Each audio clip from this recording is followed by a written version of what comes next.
Hi and welcome back to my channel. My name's Erica. Today is super exciting. It's a quilt pattern release day.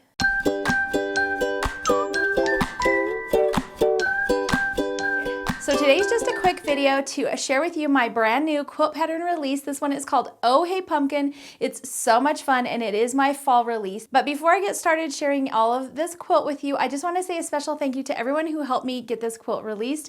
I had a friend come over and help me cut fabric. Jason actually hung out and helped me trim half square triangles. My kids helped. So there was a lot of people who went into the making of this quilt. So thank you to everyone. If you didn't hear the news, I fractured my elbow filming my quilt trunk show, and so all the details are at the end of that video if you want to see what happened. My arm is actually doing better. I can kind of use it, so yay.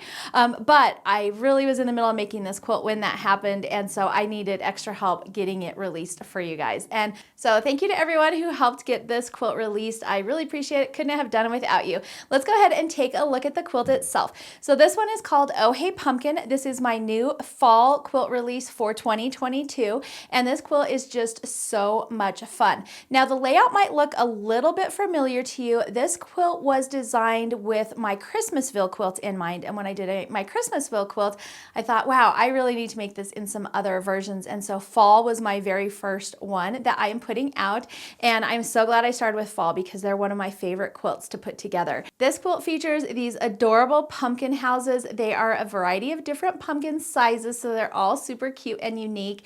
I used my FigTree stash for this. Most of the fabric is from their Fresh Figs line, which I think came out earlier this year. It might have even been like late last year. I don't remember exactly, but FigTree always puts out beautiful fabric. They have wonderful fall colors, and so I really thought that would be perfect for this quilt. I also dug in my stash a little bit, so there's probably a mix of some of their other lines in there as well.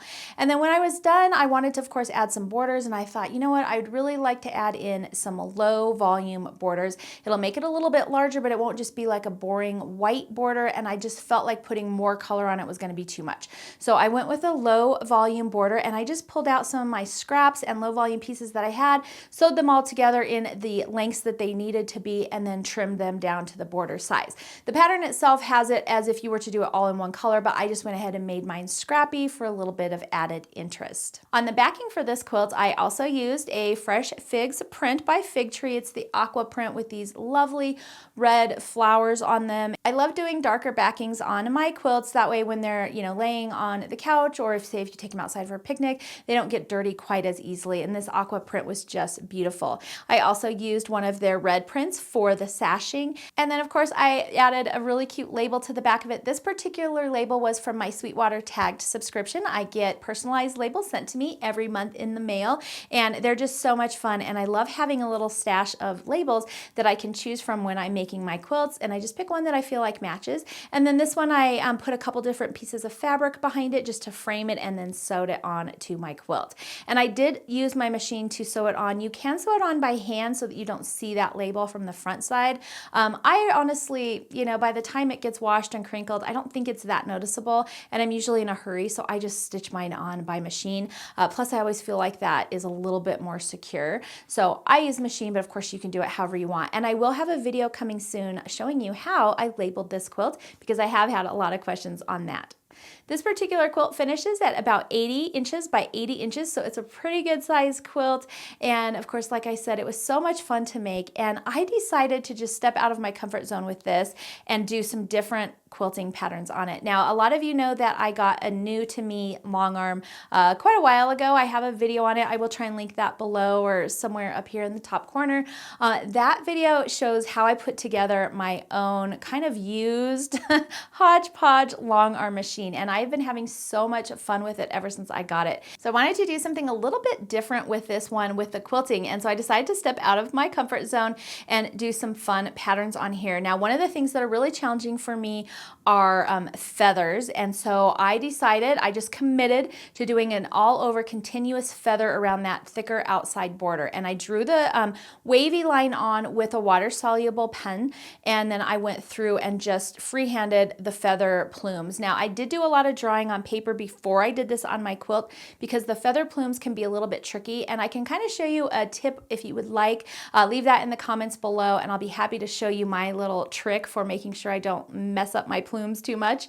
But it really just mostly takes practice. So these are not perfect, but I did have a lot of fun. I'm glad I committed to it because once you start, you kind of just have to finish unless you want to pick out all those stitches, and I definitely did not want to do that. So I went ahead and just gave it a go, and I am so happy with how it turned out. They're not perfect, but I loved it, and I definitely learned a lot along the way.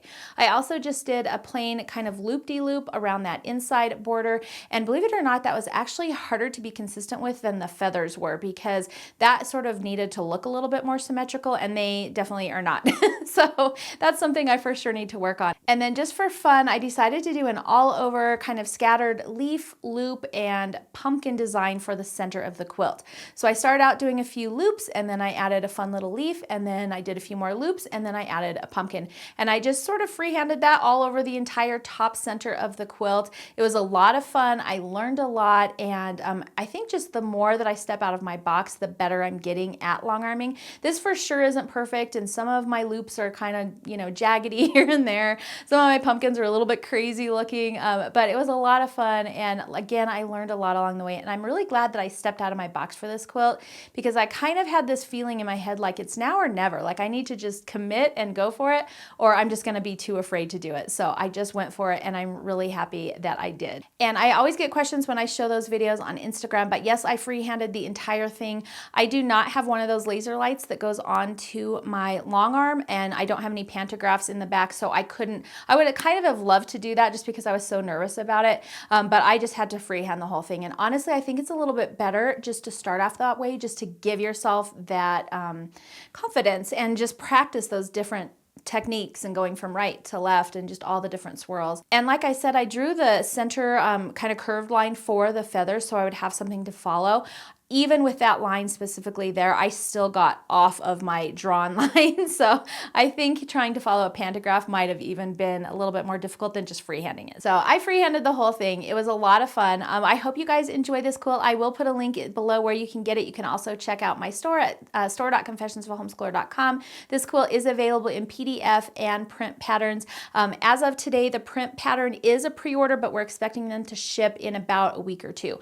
So you will get those as soon as we get them in. So that's going to be it for today's video. I hope you enjoyed it. If you have any questions on this quilt, anything else that I forgot to mention, make sure to leave those below and I will get back to you. Otherwise, thanks for joining me for this little short video of my new quilt release, Oh Hey Pumpkin. I hope you love it, and I will see you next time.